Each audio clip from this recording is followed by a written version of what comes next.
दोस्तों नमस्कार, मैं आपका दोस्त अमित। स्वागत है हमारे इस YouTube चैनल पर एक बार फिर से। आपके प्यार और आपकी रिस्पेक्ट के लिए मेरे स्टूडेंट्स तहे दिल से शुक्रिया।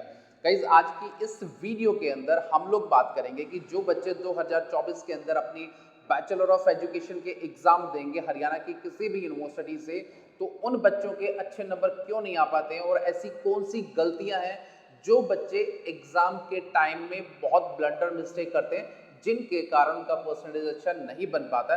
ऐसे कुछ 5 इंपॉर्टेंट पॉइंट्स मैं आपको बताऊंगा, जिससे आपसे इस वीडियो से बहुत सारी चीजें क्या क्लियर होंगी। तो वीडियो में आगे बढ़ने से पहले एक छोटा सा अनाउंसमेंट, अगर आपके पास टाइम नहीं है और बीएड 2024 के एग्जाम आप किसी भी यूनिवर्सिटी से देंगे और आपकी तैयारी बिल्कुल भी नहीं है, तो हमारे जो इंपॉर्टेंट क्वेश्चन है, हैंडमेड नोट्स हैं, जो व्हाट्सएप नंबर नीचे शो हो रहा है 9996060785 पर व्हाट्सएप पे हाई का टेक्स्ट करेंगे। उसके बाद पेमेंट के बाद इंस्टेंटली जो इंपॉर्टेंट क्वेश्चन है वो आपके पास चले जाएंगे और आपके नंबर बहुत अच्छे आएंगे। तो पहला जो इंपॉर्टेंट क्वेश्चन है गाइस, की सबसे जरूरी बात क्या है कि बच्चे स्टडी बिल्कुल नहीं करते हैं। यानी जब एग्जाम, जो बच्चे बीएड के एग्जाम देते हैं वो बच्चे स्टडी बिल्कुल भी नहीं करते, जिनके कारण उनकी परसेंटेज अच्छी नहीं बन पाती है। यहाँ पर एक पॉइंट को मैं और क्लियर करना चाहूँगा, क्योंकि बैचलर ऑफ एजुकेशन बहुत सारी हाउसवाइफ या वर्किंग लेडी या वर्किंग जो मैन है, वुमेन है, वो करते हैं। बट यहाँ पर एक सबसे इंपॉर्टेंट मैं आपको बात बताना चाहूँगा कि मैं ये नहीं बोल रहा कि आपको पूरे साल क्या है आपको स्टडी करनी है, पूरे साल आपको पढ़ना है। बट जितना भी टाइम आपको नज़र आए, जितना भी टाइम आपको पास मिले, उसमें आपको मैक्सिमम स्टडी आपकी करनी है। जो आपका कॉन्सेप्ट है, बुक्स का नाम है, चलते फिरते हल्की फुल्की उसके बारे में आप नॉलेज ले सकते हो, क्योंकि आप बच्चे नहीं हो, आप एक रिफ्लेक्टिव लेवल पर हो, जहां पर आपकी समझ जो है वो बाकी बच्चों से अलग है। तो इसलिए कंटिन्यूटी आपकी स्टडी की बहुत जरूरी है। कॉन्सेप्ट पर पैनी नजर बहुत जरूरी है कि एग्जामिनर क्या पूछना चाह रहा है, और यही बेसिक फंडे आपके सीटेट, एस्टेट, कोई भी टेट का एग्जाम है, चाहे नेट का एग्जाम है, आपके सिलेबस से रिलेटेड ही सारी चीजें बनती हैं। तो आपको अपने सिलेबस और करिकुलम के बारे में इंपॉर्टेंट चीज पता होनी चाहिए, इसको कैसे टैकल करें। सेकंड जो पॉइंट है आपका कि बच्चे पेपर राइटिंग अच्छा नहीं लिख पाते हैं। जहां पर बच्चों की मैं बहुत सारी कंप्लेंट देखता हूं, बहुत सारे लेक्चरर्स और प्रोफेसर से बात करता हूं कि बच्चों के जो नंबर है वो क्यों नहीं आ पाते। तो बहुत सारे जो प्रोफेसर इंटरनली मुझे बता पाते हैं कि बीएड के अंदर जितने भी बच्चे हैं वो टाइम टू टाइम स्टडी नहीं करते, और उनका जो पेपर का जो राइटिंग पैटर्न है वो बहुत पैथेटिक है, जिसके कारण बच्चों के नंबर अच्छे नहीं आ पाते हैं। अब यहाँ पर हमने समझने की कोशिश की कि जो पैथेटिक पैटर्न है वो कौन सा पैटर्न है जिसके कारण बच्चे अपना एग्जाम अच्छा नहीं लिख पाते। तो उसमें सबसे इंपॉर्टेंट चीज क्या है कि उनको पता नहीं है कि एमडीयू हरियाणा के अंदर जब आप 16 नंबर का क्वेश्चन का पेपर लिखते हो तो आपका पैटर्न कैसा रहना चाहिए। सबसे पहले तो आपको जिसके बारे में पूछा जाए उसकी हेडिंग आपको कम से कम 10 से 20 वर्ड के अंदर आपको लिखनी है। उसके बाद आपको क्या है, कोई भी एक फ्लो चार्ट बनाना है, चाहे वो सर्कल है, ट्रायंगल है, स्क्वायर है, राइट ट्रायंगल है, कुछ भी है। उस पर आपको जितने भी पॉइंट्स आप मेंशन करना चाहते हो 16 नंबर के पॉइंट पर, वो आपको सबसे पहले हाईलाइट करने हैं, और वही एग्जामिनर आपका पैटर्न देखना चाहता है। उसके बाद बच्चे क्या करते हैं, एक स्टोरी टेलिंग मेथड में सब कुछ पेज भर दिया, पर एग्जामिनर को क्या समझ में आएगा जहां पर बच्चों के नंबर कम आते हैं। तो आपका जो एक फ्लो चार्ट है वो बनाना है, और जितने भी पॉइंट्स आपको फ्लो चार्ट में आपने बनाए हैं उन सब पॉइंट्स पे क्या है आपको फोकस कर उनको हल्का हल्का इलेबोरेट करना है, और कम से कम मिनिमम 10 पॉइंट आपके 16 नंबर के पेपर में होने चाहिए, और उसको थोड़ा थोड़ा सा इलेबोरेट करना चाहिए, जब जाकर आप लोगों के जो मार्क्स है वो आएंगे। सेकंड पॉइंट ये है। और थर्ड पॉइंट है कि यूनिट वाइज जो क्वेश्चन है उसकी बच्चे तैयारी नहीं करते हैं। देखिए, बच्चों का सबसे इंपॉर्टेंट चीज क्या है कि उनको सिलेबस और करिकुलम के बारे में पता ही नहीं कि हमारा बीएड में सिलेबस क्या है। वो सोचते कि बीएड एक बहुत मामूली सी चीज है, जिसके कारण एग्जामिनर के जो है नंबर बहुत कम आते हैं।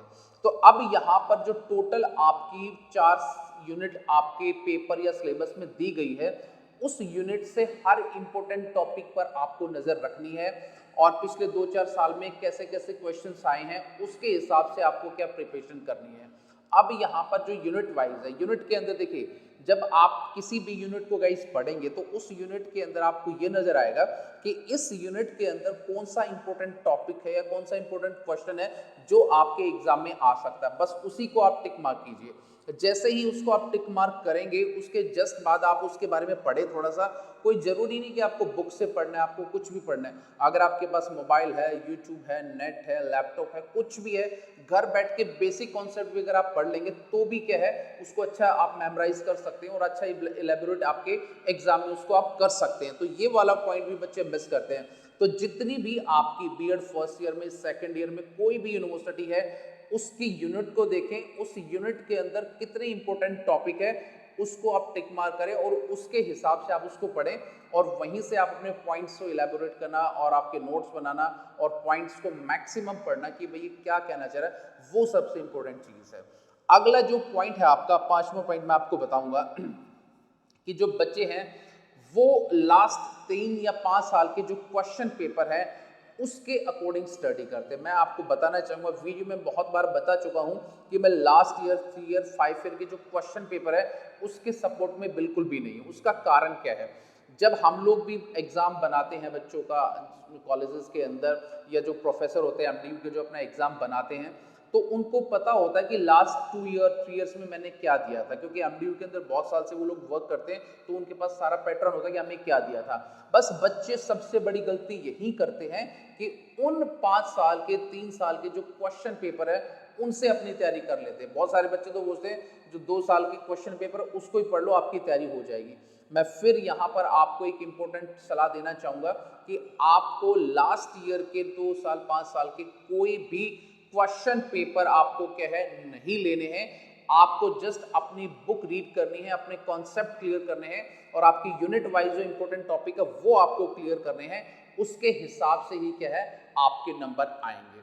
और लास्ट बट नॉट लिस्ट, आपका छठा पॉइंट कि बच्चों की जो राइटिंग है, राइटिंग स्टाइल है, वो बहुत पुअर है। उसका कारण क्या है, देखिए आजकल हर चीज़ इंटरनेट पर अवेलेबल है, चाहे आपके इंपॉर्टेंट क्वेश्चन है, सब चीज़ आपको इंटरनेट में मिल जाएगी।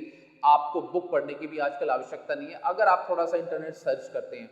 बट यहाँ पर दिक्कत क्या है कि जब सारी चीज़ों की फैसिलिटी हमारे पास अवेलेबल है तो जो हमारी राइटिंग जो स्किल है, जो राइटिंग एबिलिटी है हमारी, वो क्या है बिल्कुल जीरो हो जाती है। क्योंकि देखिए बहुत सारे बच्चों ने पढ़ाई छोड़े कम से कम 2 साल, 5 साल, 7 साल हो जाते हैं और उसके बाद वो बच्चे बीएड करने आते हैं। जो बच्चा ग्रेजुएशन मास्टर के बाद कंटिन्यूटी में अगर वो स्कूल जाता है या मतलब कॉलेज जाता है या अपनी स्टडी करता है या स्कूल में वो पढ़ाता है तो उसकी राइटिंग फिर भी कंपैरेटिवली सही हो सकती है। बट जो बच्चे बहुत टाइम से स्कूल कॉलेज नहीं जा रहे, उन बच्चों की जो राइटिंग है वो बहुत स्लो होती है और बहुत अच्छा वो लिख नहीं पाते हैं। क्योंकि 16 नंबर के 5 क्वेश्चन आपको 3 घंटे में करने होते हैं और एक एक क्वेश्चन करके बहुत टाइम निकल जाता है, जहाँ पर कंप्लीट आपका पेपर भी नहीं हो पाता और बच्चे जो लिख रहे हैं वो भी ढंग से नहीं लिख पाते।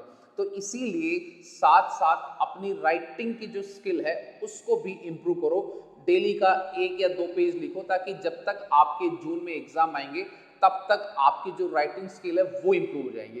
तो गाइस ये कम से कम 6 से 7 पॉइंट मैंने आपको इस वीडियो के अंदर बताए हैं और उम्मीद करूंगा कि जो बीएड के बच्चे हैं उनके लिए बहुत अच्छे पॉइंट्स रहेंगे और आशा करूंगा कि ये पॉइंट्स आपकी बहुत हेल्प करेंगे। वीडियो आपको कैसा लगा है कि कमेंट सेक्शन में जाके कमेंट कर सकते हैं, अच्छा या बुरा। और नेक्स्ट वीडियो जो है बहुत जल्द आएगा और आपको वीडियो कैसा लगा इसकी भी राय देना। तो मिलेंगे किसी नेक्स्ट वीडियो पे, तो till then bye, take care guys, मुस्कुराते रहना। Thank you so